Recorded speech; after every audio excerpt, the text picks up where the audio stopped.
opinion, you shouldn't expect them to connect the dots for themselves. In fact, you need to connect the dots for them. You need to do what you can to help them understand your messages and your themes using an institutional plan that allows you to stay on message across multiple communications channels. So Mallory told you a little bit about me. I've actually been using social media since 2006. So like many of you, like all of you probably, I've sort of added it to my professional bag of tricks, and it's one of the things that I use with clients and myself to get the word out about something. So I'm excited to talk with you more about that today. So let's go ahead and dive right in and go ahead and get that back channel started right away. Mallory mentioned the hashtag ConnectSMDots, so let's start using it. And in the category of sponsored tweets, here's a tweet from me to you. If you're tweeting, I hope you'll tweet this. For me, this is one of the ultimate truths of communication. It's not about us. It's about the audience we want to reach. I think thinking like your target audience is important, and it's true whether or not you're doing marketing or communications or recruitment or fundraising or public relations. And the other thing about thinking about audience is that it works for any platform. It works for print, it works for social, it works for photography, it works for web. I know it sounds simple and we're all sort of nodding our heads and saying, yeah, who doesn't think about audience? But I've stopped counting the number of times that I've had to say to somebody, I understand your preferences, but you are not the primary audience for your school's website. And yes, I understand that sometimes I'm saying this to a history professor, and sometimes I'm even saying this to a senior administrator. But more than once, I've had to remind a communications professional that his or her personal preferences are not necessarily relevant for the target audience. And actually, because of the way communication platforms have changed, focusing on your audience has never been more important and, frankly, never been more challenging. So back in the day, we thought about audiences, but marketing meant blasting. You know, we blasted consumers with messages and images and stories. I mean, even Don Draper from Mad Men talks about audience, right? Back in the day, our marketing techniques were outbound. They were B2C. They were from the business to the consumer, and it was pretty much one way. We're beginning to see some evidence, though, that these outbound techniques are much less effective than they once were. For example, we know that 44% of direct mail is never opened, and 86% of TV viewers skip through the commercials. And 200 million Americans have registered their phone numbers on the FTC's Do Not Call list. So people are using the social web to get information when they want it and from the source that they prefer. So the idea of B2C is really slipping away. So what we've got now is a fundamental shift toward inbound marketing. So what do I mean by inbound marketing? I'm talking about the marketing techniques that you use that allow you to earn the attention of your audiences.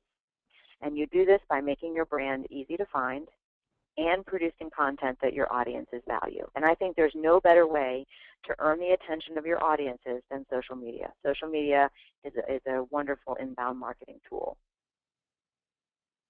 So here's what we're going to be talking about in the next 45 minutes. And as Mallory's promised, we're going to save some time for questions. There are 4 big ideas. One is it's a web presence, people. The second idea is run a campaign. The third idea, make a smash up for them. And the fourth, and maybe one of my favorites, coordination, not desperation. So everything is connected to everything else. I first heard this statement as it relates to communications a couple of years ago in 2010 when Michael Stoner wrote a blog post called mStoner's First Rule of Branding, Everything is Connected to Everything Else. So in an ideal world, connecting everything to everything else is the foundation of brand strategy. And social media should support your brand. The best marketing and communication strategies connect everything in a systematic way across multiple channels. And although I think we generally know that this is true and that everything is connected to everything else, still, here's what we're often left with. Oh, what a tangled web we weave, right? We've got a plethora of digital channels. We've got everything from Facebook to Twitter to Instagram to YouTube to LinkedIn. Plus, you can't forget about our print work. We're still doing a lot of great work for alumni magazines and view books for prospective students. And don't forget mobile delivery of all that content. It's all pretty complicated. And so I think this web is a great way to represent the idea that it's hard to do multi-channel communication. It takes focus and it takes planning. And as professional communicators, I think it's our job, as I've already mentioned, to connect the dots for our audiences. Let me be a bit more concrete about this. If I read your print and I visit your website and I follow your social media channels, I shouldn't get conflicting messages. There should be a cohesive theme. There should be a cohesive voice. In fact, the various platforms that you offer should tell a consistent story and mutually reinforce each other. That really gets the attention of your target audience in a really meaningful way. Now, please don't say to me, we already have a social media coordinator who takes care of all that for us. You're looking at a photo of an expert and talented social media strategist that I know. This is Holly Rodriguez. Holly works at the University of Richmond. She's just down the road from me, about an hour from where I live in Williamsburg. If your school has a dedicated social media strategist, I think you should count yourself lucky. But people like Holly can't do social in isolation. We can't separate social media from our broader brand strategy. Unless you develop an institutional communications plan that allows you to stay on message across all of your channels, print, web, social, it's a missed opportunity. You're not effectively engaging your audiences. And frankly, I think your content strategy should also be consistent with this multi-channel approach. We're going to talk a bit more about this later in the webinar. And sort of like audience, strong content works for every platform. All right, let's try to untangle some of the web we've woven and talk about the integration of social media with your .edu web presence. At a minimum, your channels and platforms need to play nice. Sorry, I went backwards there for a minute. This is the first big idea of this presentation. Actually, you need to think of your website and your social media properties as a web presence. They should be integrated and they should play nicely together. We need to think of all of our content as a footprint that explains our brand across multiple channels. And there are a number of ways to integrate authentic content that's coming in from our social channels, from people in the community who like us and want to say positive things about us. And we can use social media integrated with through our websites to make this possible. And I'm going to run through a few examples of this to make it a bit more clear what I mean. So integration of social in the .edu web presence is a lot more than just having a set of social media icons on your homepage or within the footer of your website. Now, I think icons like the ones you see at the top section of this slide are really important, and you should definitely include them on your website. They should be in the footer of your pages. They should be persistent because it's important that people know you have a social presence, and it's important for them to be able to find it quickly if they're looking at your website. But icons alone are so standard that they're not really integration anymore. I mean, it's pretty hard to find a higher ed or an education website that doesn't incorporate, at least on the homepage, social icons. There are a lot of other possibilities, though, and you're looking at an example from Vanderbilt University. This is actually the footer of the Vanderbilt University news site, just the footer section that you see there at the bottom of this slide. And, we're seeing a lot of what some of our designers at mStoner are calling big fat footer systems, ways for us to have really interesting content in footers. And one of the things that we're seeing a lot of is these social media feeds. They're pretty popular, especially in a news site. And you see here that Vanderbilt is pulling in feeds from Twitter and Flickr and Facebook. And it does give a dynamic, authentic voice to the news content. Great example. Here's another example from Elizabethtown College. This is integration in a persistent footer. So every page of the eTown website has this footer at the bottom that includes the content from the college's primary Flickr and Facebook and YouTube channels. I really like the fact that they call YouTube uTown. That's pretty cool. Again, just a way to bring in that curated content from those top-level channels into the footer of your website. And here's another couple of examples. This one from Webster University, you see there it says images at Webster, and you've got a few thumbnails. That's actually a feed that's coming in from Instagram, and it's on the homepage of the new Webster University website.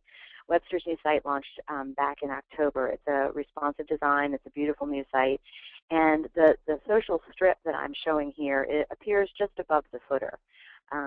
It's a really nice way to highlight the Instagram feed that Webster is maintaining. And below the Webster example is another one. This is the teal-colored strip that you see there is an element of a new homepage that we're currently designing for Whittier College. And this social media strip will be placed in a pretty prominent spot on the new Whittier homepage, and it features their Twitter stream and then some other social icons. So we're seeing these feeds on homepages in footers, but also sometimes in interesting locations in other spots within the pages. One easy way to start integrating web content with your social is to consistently tie back to your official web presence. You can use Twitter and other social channels to tee up a theme or a message and link back to a web page that lives on your EDU site.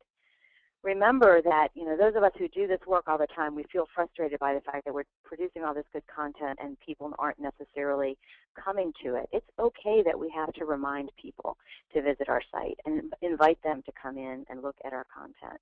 And many schools are doing what Tufts is doing at the top of the slide that I'm showing here. They're promoting and linking news releases from Twitter and sending folks back to the Tufts EDU web presence. Just below the Tufts example is a profile from a blogger at Ball State University. Ball State had student bloggers way before the rest of us. They were real leaders in this area, and they are using social, and many other schools are doing the same thing, to promote and surface links from bloggers within social channels. Another bonus is that when you do this kind of thing, when you use social to drive folks back to your website, you are influencing in a positive way the search engine rankings for those web pages. Many schools are including regular features on their social channels, so things that they do that their audiences can come to expect. George School is a great example of that. George School is a Quaker boarding school near Philadelphia, and they offer a Week in Pictures feature on their main website. So every week they gather up pictures from the week, and of course these are incredibly popular with parents and families and students of the school. And they use Twitter and Facebook to drive those individuals, to drive students and their families back to the Week in Pictures page. So this is a great way to integrate your web content with a social channel.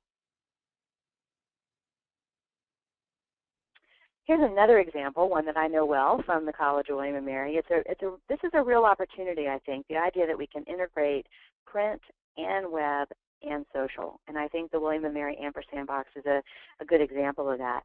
This is a print piece that replaced a traditional view book. You're looking at one of the cards in a set of cards that was created for William & Mary. These are word pairs. You see bread and butter is the one I'm showing, connected by the ampersand, kind of connecting back to the ampersand and William & Mary's name. And each card has a word pair and then a bit of copy that describes something about the William & Mary experience.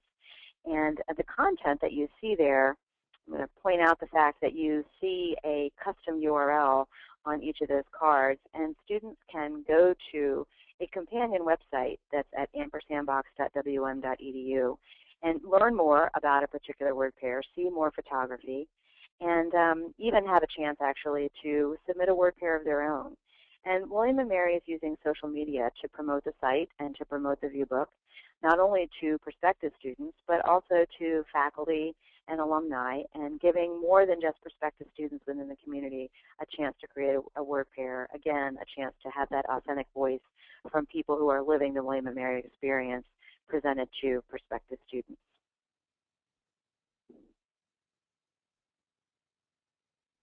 I think mobile content is relevant here when we start to talk about social integration. Your web presence has to include mobile content that you're delivering, and there's a really strong tie, I think, between social and mobile. And this is something that I started thinking about and writing about a year and a half ago, just this really tight connection between social content and mobile delivery.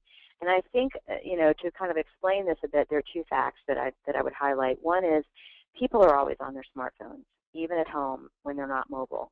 So really what we need to start thinking about is small screens, because yes, my phone is with me wherever I go, but my phone is also with me when I'm sitting on my couch. So even when I'm not going anywhere, I'm still using often a mobile device. The other thing is, more often than not, another fact is that social apps are really incredibly popular on mobile devices. Facebook, you probably heard, announced a few months ago that 50% of its traffic comes from a mobile device, and that's incredible to me. So what do we do with this? What does the connection between social and mobile mean for those of us who are responsible for marketing and communication? Well, I think knowing our audiences are on mobile devices using social media apps means we need to continue to explore ways to enhance the content that we're producing and make it even more engaging and even more useful. Why? Because our followers will instantaneously notice our tweets. You know, we might be tweeting a home game score even to an alum who is miles and miles away from campus, and that creates an emotional connection. And what are we doing, all of us, while we're standing in line? If we're waiting to get into the movie theater or we're waiting to pay for our groceries, you know, we're using our mobile devices. And this means we have an opportunity. It means that folks might click through from a post to read news that we've just published on our website about our latest rankings, or maybe they'll watch one of our YouTube videos. It's never been more convenient for your audience to experience your content, so you really have to make it count. All right, we're going to switch gears a bit and get to that second big message. And I want to talk a bit about how you go about amplifying your message, because we all know that our audiences, the people that we're trying to communicate with or trying to influence, are bombarded. In fact, we're all bombarded by messages from any number of brands and organizations and people and entities and institutions that we care about. So how do we, as marketers and communicators and social media strategists, amplify our message? How do we get people to pay attention to us? Well, that brings me to this second big idea, and I think one way to do that is to run a campaign. Now, by campaign, I mean a social media campaign, not a fundraising campaign, although there have been instances where social media campaigns have been used for fundraising. So let's talk a little bit about these campaigns and how they work, and probably no surprise to you, I'm going to run through some examples. So what we're trying to do is get results, right? We're trying to make sure that all this work we're doing on social and print and on web is produced in an integrative way to get us the results that we need. So a social media campaign is a focused effort to achieve goals using a variety of channels that are appropriate to the results we're trying to achieve. So what we want to do is use the power of social media combined with other channels to get the word out, to get people jazzed up, to create a buzz, you know, however you want to describe it. And the 2008 Obama campaign, Obama for President campaign, was a pretty classic example of a social media campaign. If you think back to the way that now President Obama used social media and other channels and platforms communications-wise, it really was a campaign that had a focused effort, and there was a lot of multi-channel marketing. So let's take a look at some examples of social media campaigns within higher education, because there are some folks who've been doing this for a while with some pretty incredible results. I'm going to start with Oregon State University's Powered by Orange campaign. Some of you may be familiar with this one. The Oregon State University Powered by Orange campaign was originally launched about 3 years ago in 2009. Powered by Orange was originally focused as a building awareness effort. So the team there wanted to, you know, build name recognition about the university in the Portland area. And in 2010, this campaign was a Case Gold Award winner for Best in Social Media. And 3 years later, this Powered by Orange campaign is still going strong. The PBO campaign, Powered by Orange, used a WordPress blog as the hub, and they also had a custom Google map, a Facebook page, a Powered by Orange Twitter feed, YouTube, LinkedIn, and Flickr. So it was a multi-channel social effort. It was grassroots. It started because the university didn't have the gobs of budget that are needed for traditional advertising. So they were looking for ways to use social to do the things that traditional advertising had done. The Powered by Orange Map Yourself was an opportunity to increase the campaign a bit to connect with alumni. This gives alumni the chance to place an orange dot on a Google map to mark the location where they are. And the idea is that alums are proud to be connected to Oregon State and that Oregon State played a part in making them who they are, and that the alumni are making an impact on the world every day.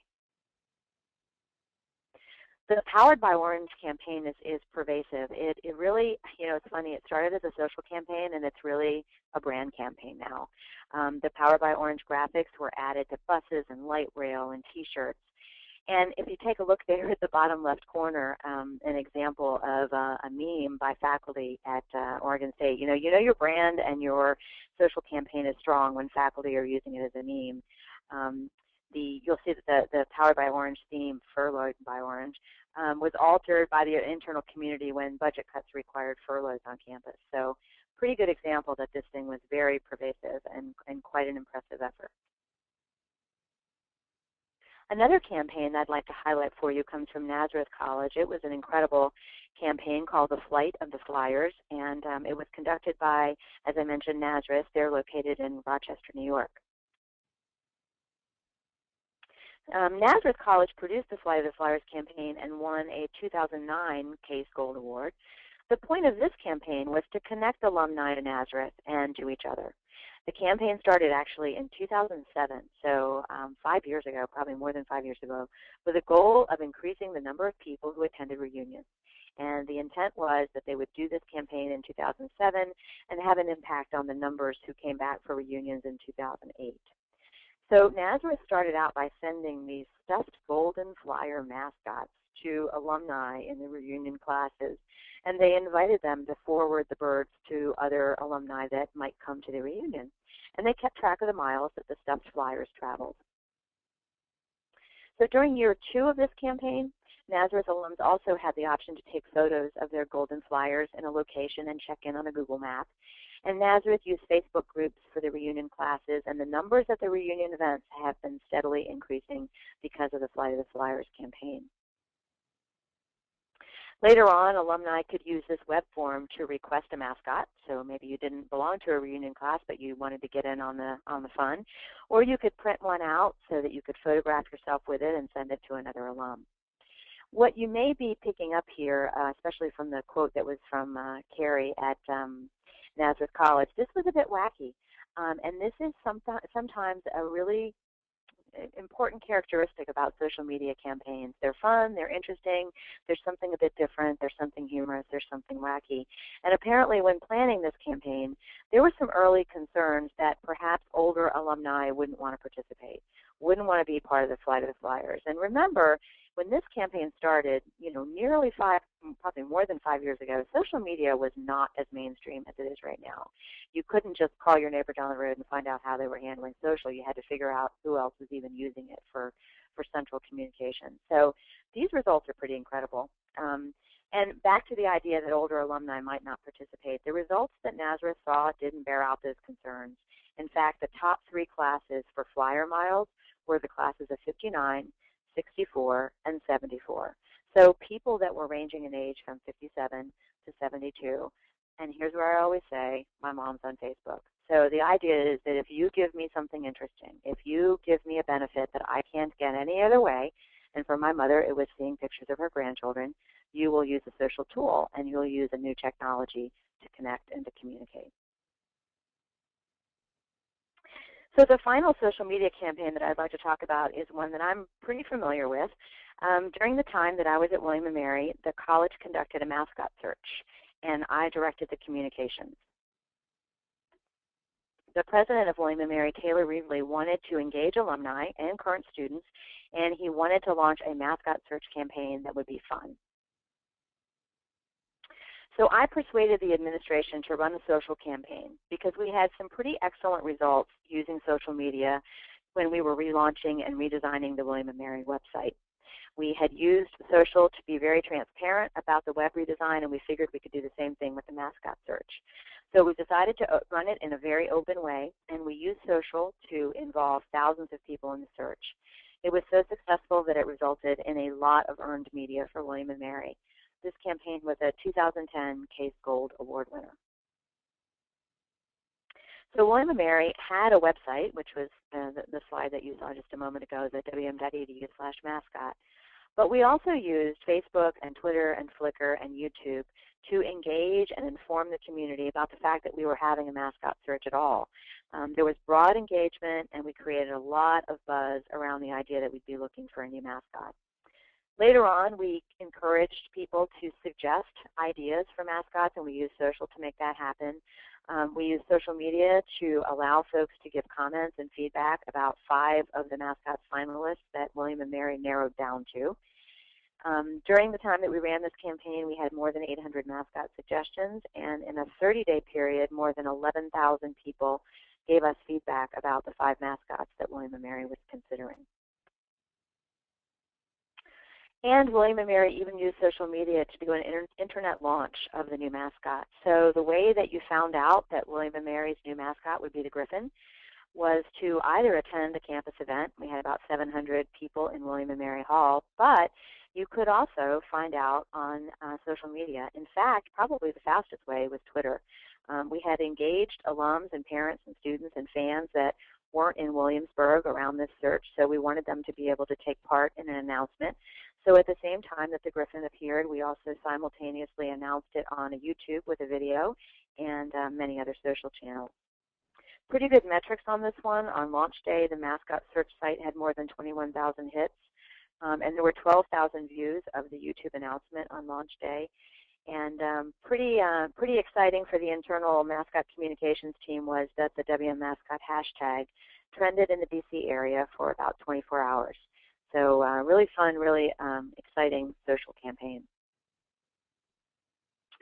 All right, let's go to that third big idea. Let's assume that you've got some great content on social and that you're already integrating it with your EDU web presence, and maybe that you've even done a social media campaign or two.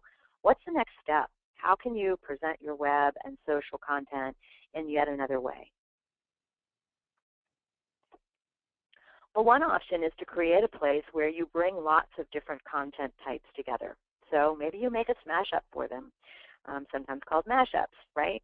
The idea was that you would, back in the day when these things became popular, the idea was that you would bring in feeds from lots of social channels into one place. And typically these mashup, smash up kinds of things were automated feeds, sort of an aggregation of everything you had out there on social. And the example I always use for that is that it made sense at the time, but maybe now we need to move towards a more curated approach, because frankly with these aggregators, you're one day away from a link to a recipe for braised duck breast being placed right next to a link to faculty research about preserving wildlife. So it's really important to sort of make sure that there's a human intervention in some of what you're presenting on social. So what I would recommend is really more like a content hub. So what you would do is, as I mentioned, use human knowledge, information, curation to take a look at multiple sources and to create a content hub that is a new destination or a new service or presents a story in a bit of a different way. We're seeing a lot of content hubs now on EDU sites. These are destination pages where the content's really carefully curated from a lot of different sources, and I'm going to show you a few examples. This is the Know website from UT Austin. Sometimes these content hubs that I'm describing are magazine-like, and this Know from UT Austin is definitely an example of that. It's a very sophisticated content hub that brings in great information and assets from lots of other web pages. And the internal team at UT Austin has even developed some technology that allows them to automatically feed in content that's already been evaluated and endorsed as valuable by the marketing team there. So they have an algorithm that they're able to sort of review a particular feed and then always surface that when it is available because of the reliability and the quality of it. So that's pretty slick. The site also includes a lot of content bits that are hand selected. And I'm going to click and show you the bottom of this page so that you can see a little bit more detail. You can see that they're featuring videos from YouTube or Vimeo. And also another thing that I would highlight about this page, in the sort of upper left-hand corner, you see a little box there that says Making a Global Impact. See how your gifts are changing the world. I really like this. I think this is a really tasteful way to embed a giving option into a site that's really content-rich and really shows a lot about what's going on and what the university values. And so I really like the way that this is put together.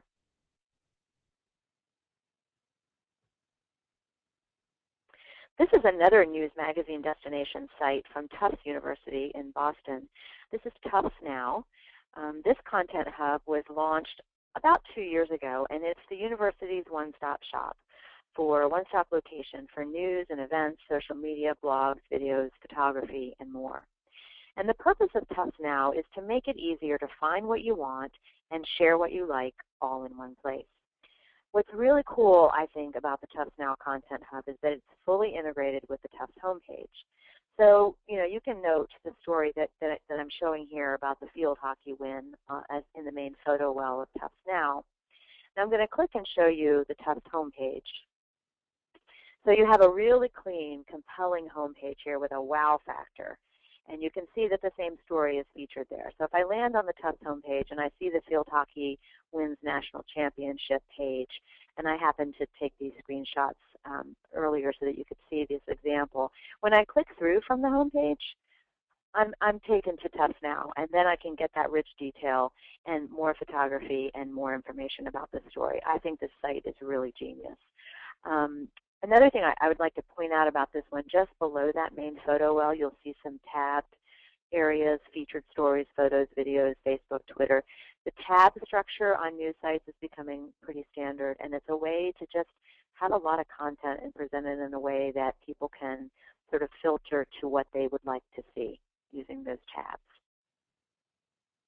Genius. I really like this one. All right, from Boston University, B-Universe. You can't talk about integration of social with websites without talking about this site from Boston University. This is B-Universe, and it's a hub for video. The featured video is from BU Today, and you'll see there it's the delicious-looking bowl of macaroni, I think. Anyway, below the feature, the site's filled with video from BU faculty and students. And I'm going to click and just show you what the page looks like as you scroll down, because this is really just the top portion of the page. Before I do, you notice there's the ability for people in the BU community to upload and share videos. This is what the bottom portion of the page looks like below that main photo well. Really nice structure for presenting different kinds of video depending on whether you're looking for lectures or faculty videos.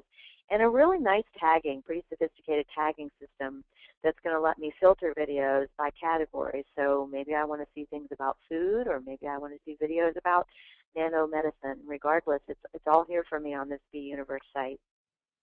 I'm going to click again and show you what the site looks like if you click in through any one of the individual videos. And you'll see that when you do that, you have a lot of the social things that you expect in this kind of social integration, where you can love a video, you can comment about it, and you can see how many people have watched this particular video. So I really like this site. I think BU is breaking the mold on news content. I frankly, as I look at lots and lots of higher ed sites, and I know you all probably feel this too, we're all doing a lot of the same things on our home pages. There's the small thumbnail with a teaser text and a headline and a date and a click through to a story. So I really, really like these news content hubs that are presenting news a bit differently for higher education.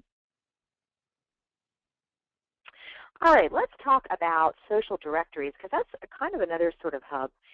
These are destination pages that integrate social with your website because you're offering a directory of social channels.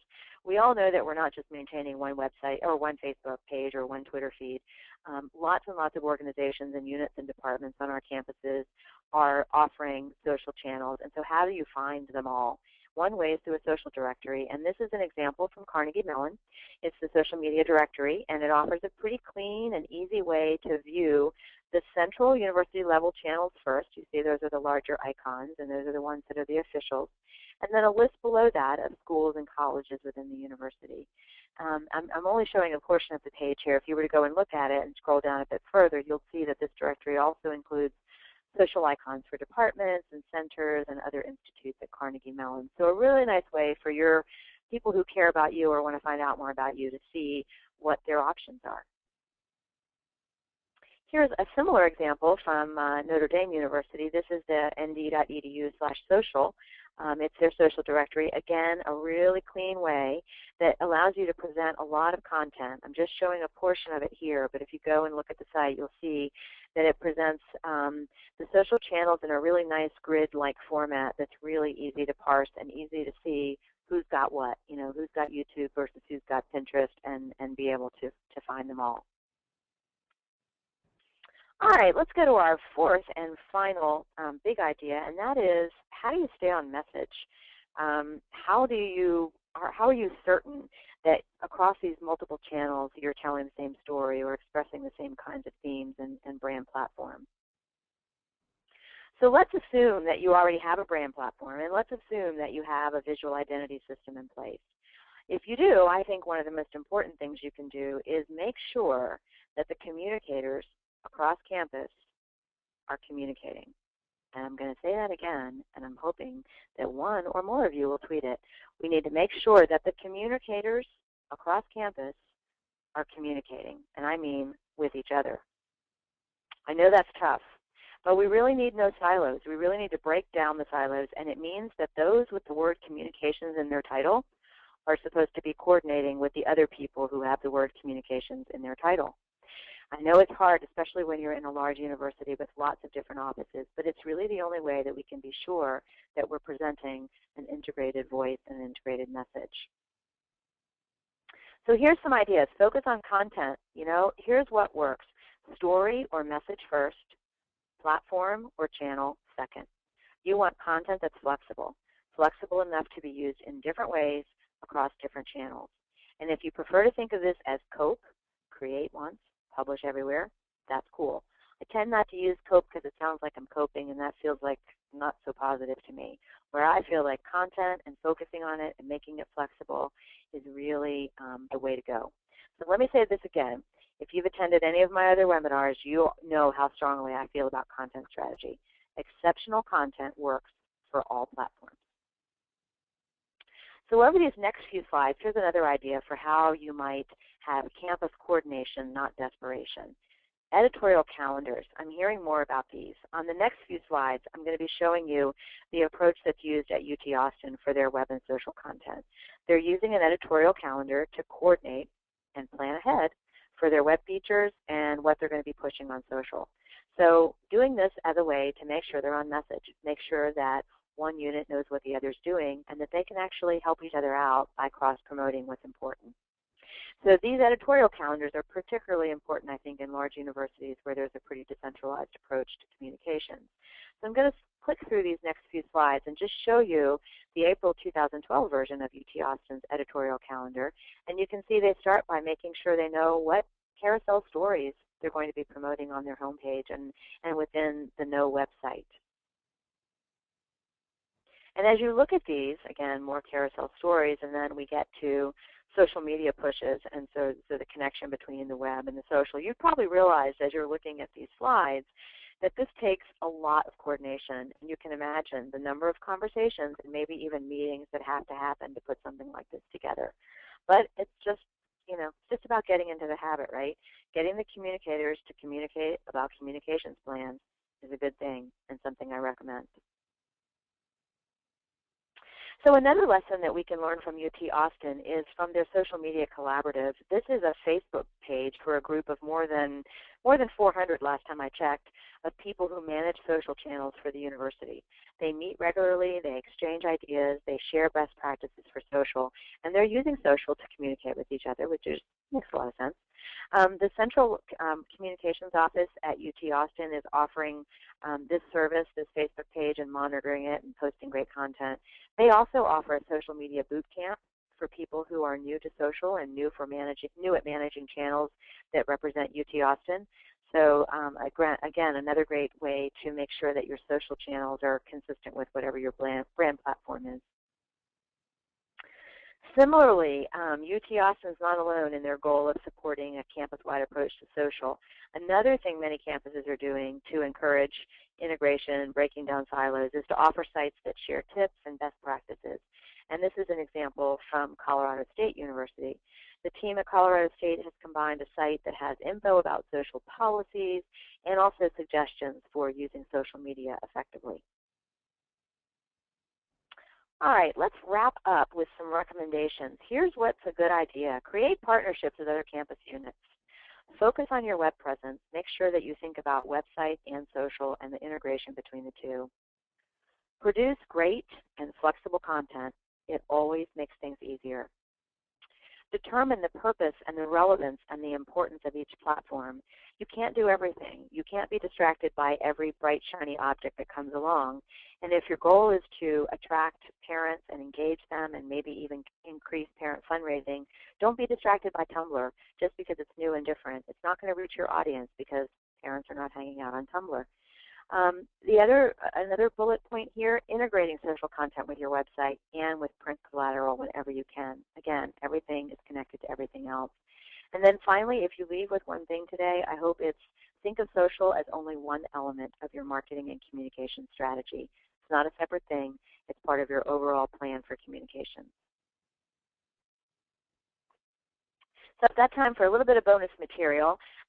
Social platforms like Flickr and Instagram, to me, are opportunities. We can see the stats. We know what types of photos are popular with our target audiences. The people who are following us on Instagram or Flickr are telling us what photos they like by the number of views and by the likes. So why not use that information when we start to select photography for future social channels, for print, for web? Why not use that information? Why not take advantage of the fact that we know what appeals to our audiences and choose those photos in that way? Another plus that's kind of related, I think you can determine a little bit about audience preferences by testing themes and stories and even ideas. I think this has to be done, obviously, in a careful way, and you don't go and say, hey, we're testing a new theme. What do you all think? Because then everybody will, give you the negative. But why not try out some language? Why not, share some content that you're thinking about as an advertising campaign or part of a recruitment piece, and use social to test and do a little bit of focus group online. All right, let's start to wrap up again. I want to make sure we have lots of time for questions. What's the bottom line? So yeah, it's a big, scary communications world out there, but it is possible to achieve your communication goals. And you are not alone. I'd like to highlight a few great ways to help you keep up to date about social media.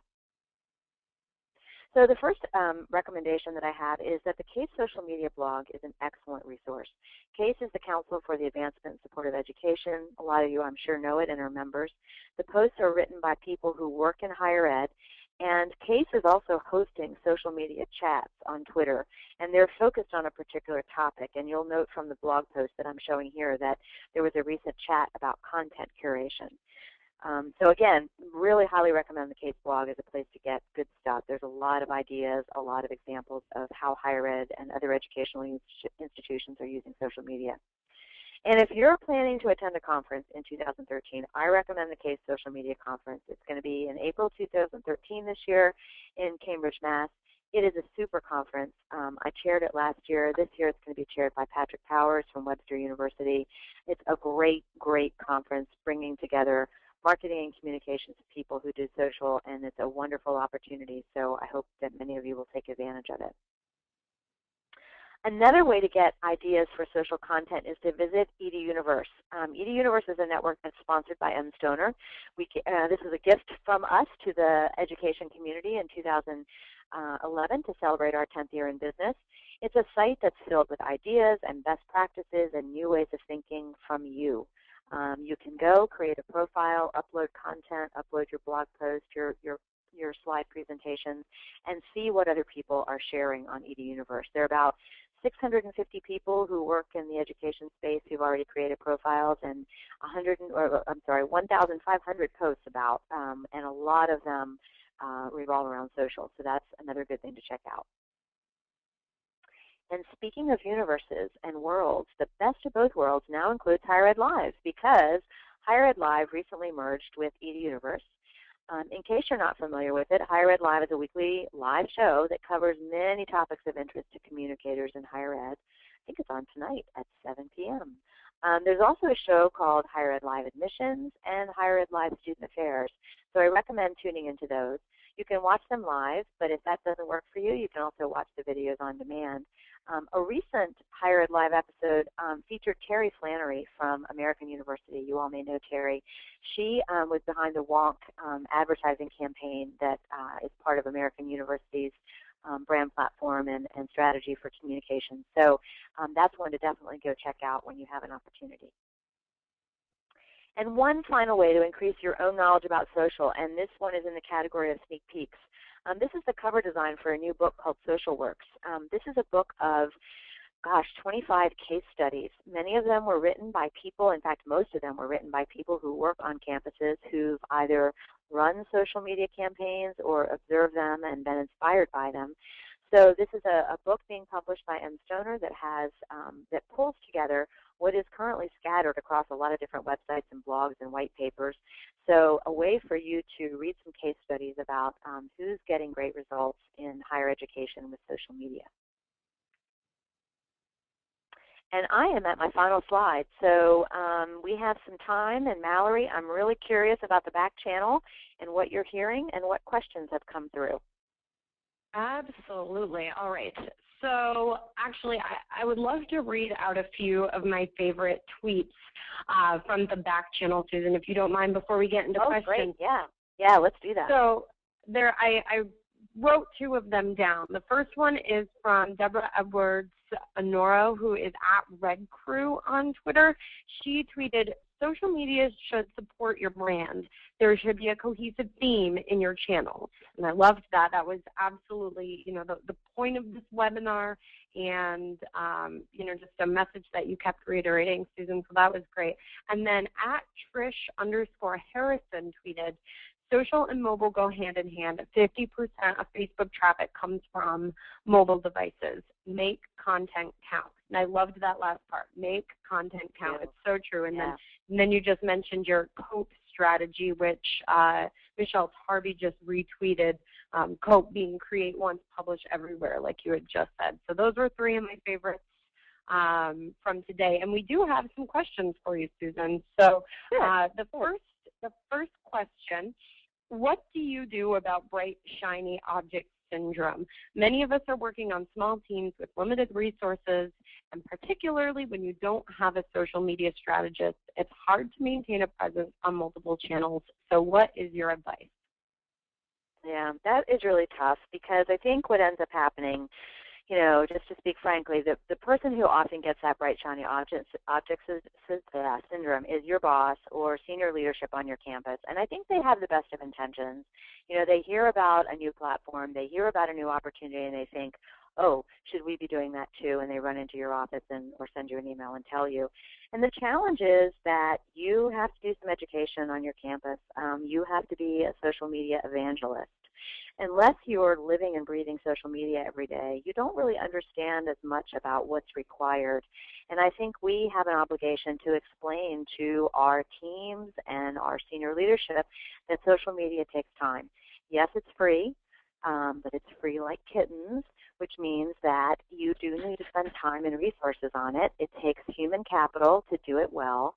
One thing that I might suggest is keeping track of what kind of time you spend on social media, because then as you have these conversations with people who get bright, shiny object syndrome, you're able to have these in the context of the time you have available and the time you're already spending. The other thing I think to think about is there should be goals for these channels. I mean, I remember when I was at William & Mary, we had the at WM Squirrel, and he's still around.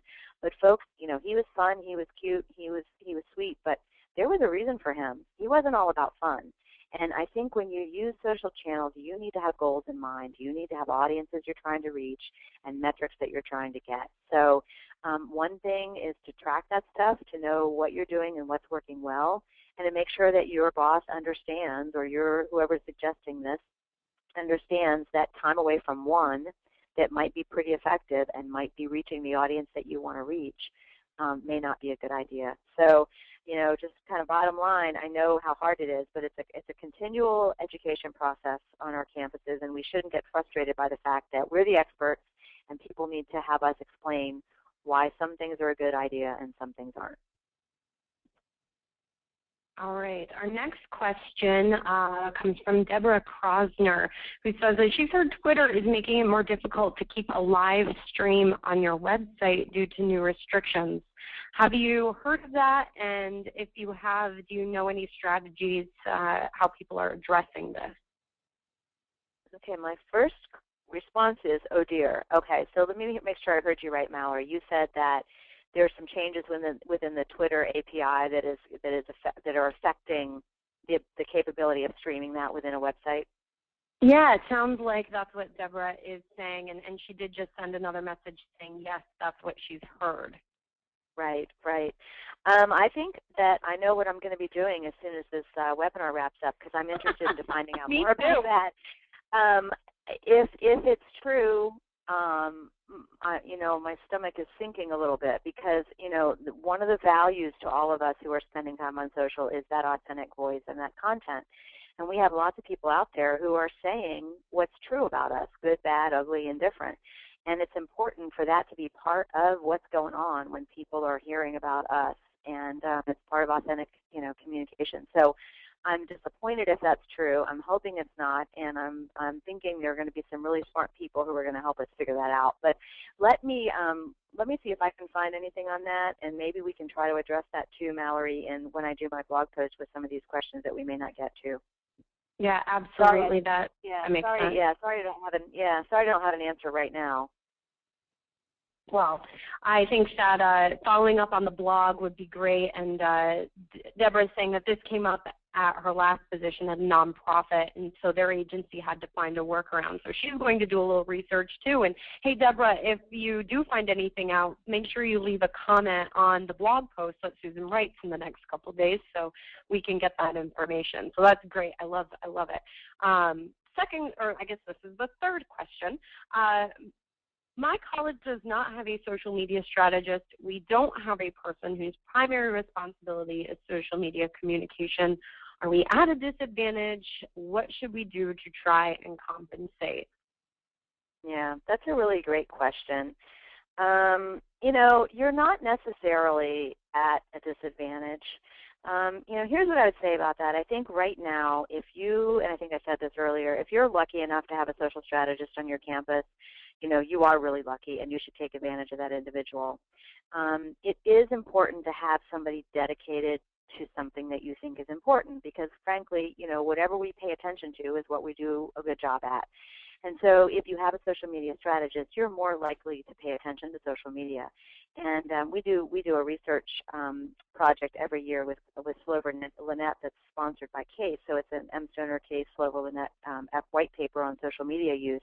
And pretty consistently, what we know is that educational institutions that have a dedicated person, they do contribute. They do say that that's part of the success that they're having. Now, that said, social media is becoming so mainstream that I think anybody who's doing marketing and communications should understand social media. It's just way too pervasive now. So my hope is that in the future, all of us will be much more prolific around the various platforms that exist. And so I think we're in a temporary point in time where there could be a slight disadvantage to not having a social strategist. That said, I've seen some incredible social media work and some incredible social media campaigns that were not, that were at institutions where there wasn't an official social media strategist. So I say keep the faith and do good work, and I understand the challenge, but it doesn't necessarily mean that you can't do a great job. All right. Well, I believe that wraps up the questions that we got today, Susan. Thanks so much for presenting such an excellent webinar, and thanks everyone for attending. Just a reminder that you will be presented with a very short survey after you log out, and it really helps us when you fill that short survey out, because it's great feedback for our presenter, and it is great in helping us plan for our 2013 webinars. I think I have a list of about 30 webinar ideas right now, and so we're trying to figure out which ones make the most sense to do. So fill out that short survey, and feel free to leave some suggestions there. Our next social media webinar will be on January 24th. As I already mentioned, my Aunt Flout from Oberlin College and I will be presenting our 2012 Hive web session, Porting the Social Media Channel. and sign-up information will come up on the mStoner blog in a couple weeks. We actually got in one more question, and we have 1 minute to answer it. So, Susan, I'm going to throw this over to you. This is from Danielle Thompson. She's saying, do you have any advice for smaller units or, for example, centers or departments with their social media strategy versus the entire college or institution and that different perspective? Yeah, I'm going to write a little bit about this on the blog because I think this is a really important one. I would say the thing that rises to the top of my head for this question is you can't do everything. You can't do too much, and you need to do a couple of things really, really well.